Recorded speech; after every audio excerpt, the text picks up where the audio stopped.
Assalamualaikum warahmatullahi wabarakatuh. Halo teman-teman semua, apa kabar?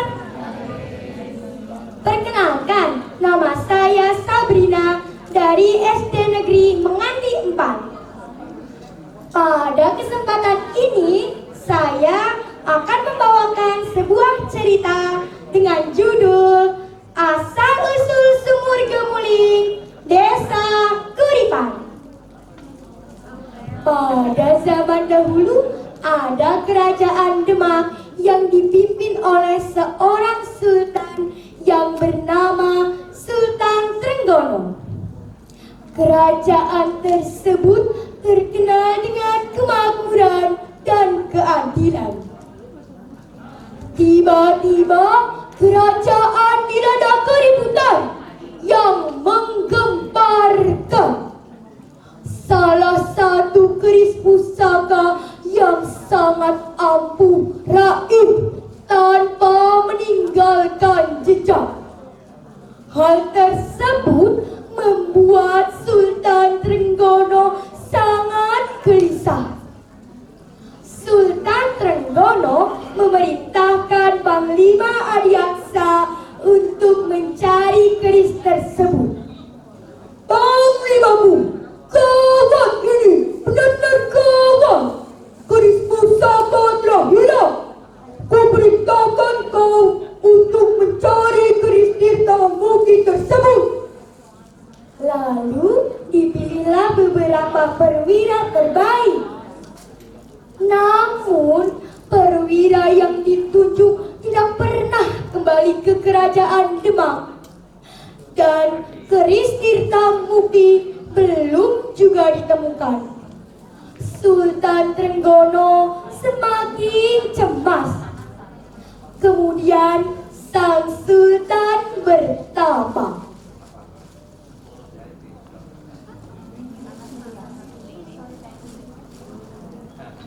Dan mendapat petunjuk bahwa akan ada seorang pemuda yang dapat mengembalikan keris itu.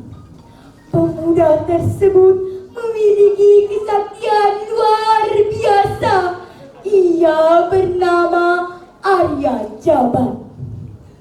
Mengetahui hal itu, sang sultan mengutus Panglima Adiaksa untuk menemui dan menjemput Arya Jabat. Wahai pemuda yang gagah berani, apa benar kamu yang bernama Arya Jabat? Ampun Sultan, benar hamba adalah Arya Jabat. Apa yang dapat hamba lakukan untuk Sultan dan kerajaan Demak? Sultan pun menceritakan kejadian yang menimpa kerajaan Demak. Sultan berjanji jika Arya Jabat berhasil, maka akan diberi tahta Kadipaten Ambarawa sebagai hadiah untuknya.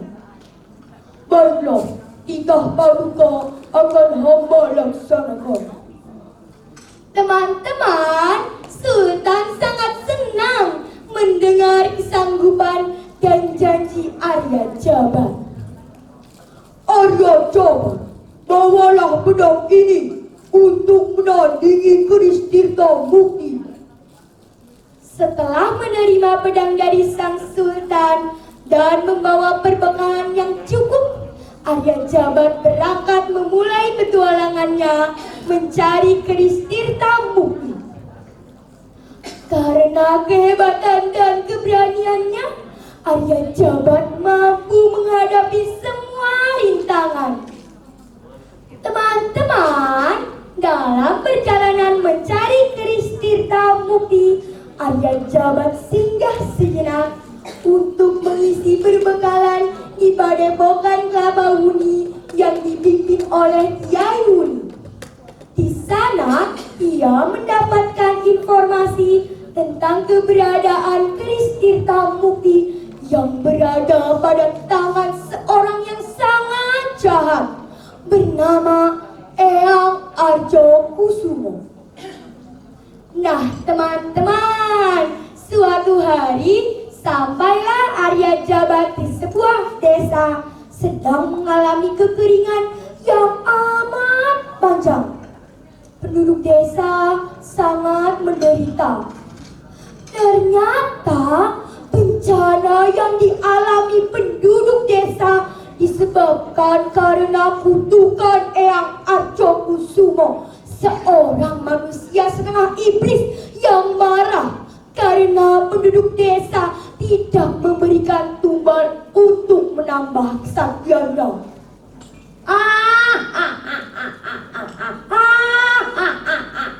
Akulah Eyang Arjo Kusumo. Serahkan permintaanku atau desa ini akan dilanda bencana besar. Pada suatu malam, Arya Jabat merasa bingung karena melihat penduduk desa yang ketakutan dan pergi. Ketika Arya Jabat bertanya tentang tempat persembunyian Eyang Arjo Kusumo, dan tiba-tiba terdengar teriakan perempuan meminta tolong. Perempuan itu bernama Intan Sari yang akan dijadikan tawanan oleh Eyang Arjo Kusumo. Arya Jabat kemudian segera menolong perempuan tersebut. Terima kasih kakang, kamu telah menolongku. Aku akan memberitahumu informasi tentang keberadaan Eyang Arjo Kusumo. Eyang Arjo Kusumo bertapa di bawah pohon besar, dan di dekatnya ada sumur tua yang berbau busuk dan sangat menyengat, yang menyebabkan banyak penduduk desa terkena wabah penyakit.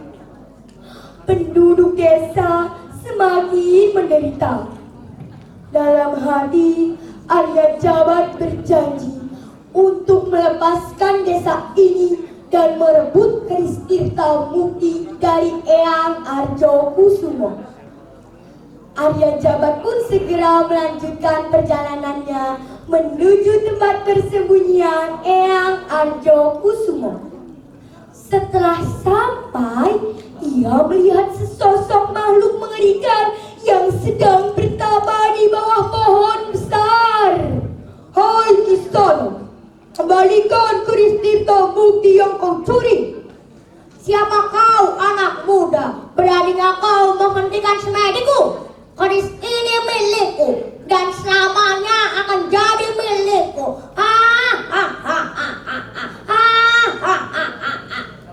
Ketahuilah Eyang Arjo, keris itu milik Sultan Trenggono, penguasa kerajaan Demak. Kau telah mencurinya.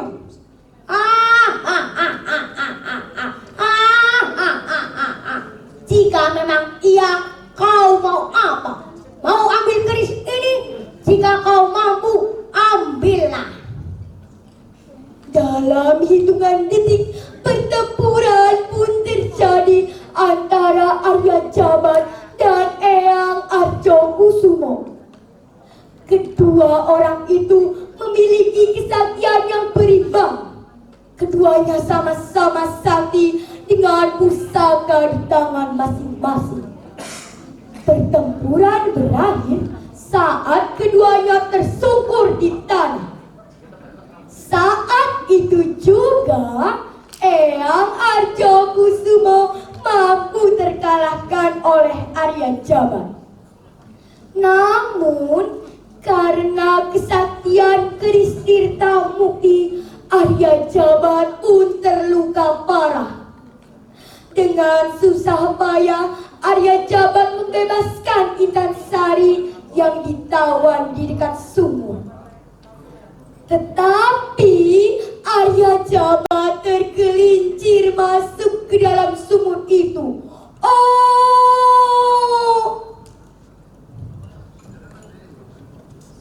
Kakang! Kakang! Kakang Arya Jabat, bertahanlah kamu di situ.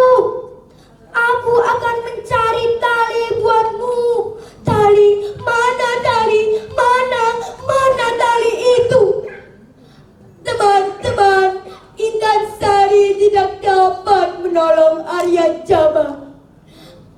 Karena kehabisan darah dan tenaga, Arya Jabat tidak dapat keluar dari dalam sumur itu dan hanya bisa berpesan, serahkan keris Tirta, Mukti dan pedang ini ke kerajaan Demak. Sebagai bukti, aku telah melaksanakan janjiku pada Sultan Trenggono.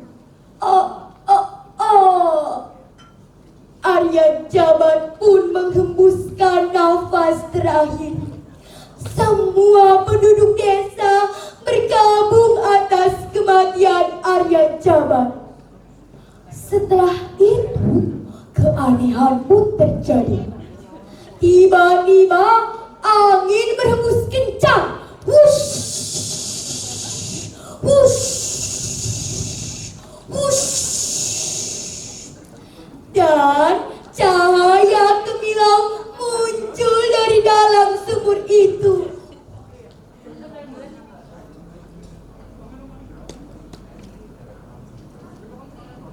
Sumur yang berbau busuk dan menyengat seketika berubah menjadi sumur dengan airnya yang sangat jernih. Mulai saat itu, penduduk desa tidak pernah kekurangan air bersih. Desa itu selalu menjadi hidup. Karena hal tersebut, penduduk desa sepakat untuk memberi nama desanya Kahuripan, yang berarti telah hidup kembali. Untuk mengenang sosok Arya Jabat yang telah menghidupkan desa itu kembali, penduduk menamai sumur itu Sumur Kemuling. Teman-teman, pesan yang dapat kita ambil dari cerita ini adalah jangan mengambil barang yang bukan milik kita, karena akan berakibat buruk pada diri kita sendiri. Demikian cerita yang dapat saya sampaikan. Terima kasih dan sampai jumpa.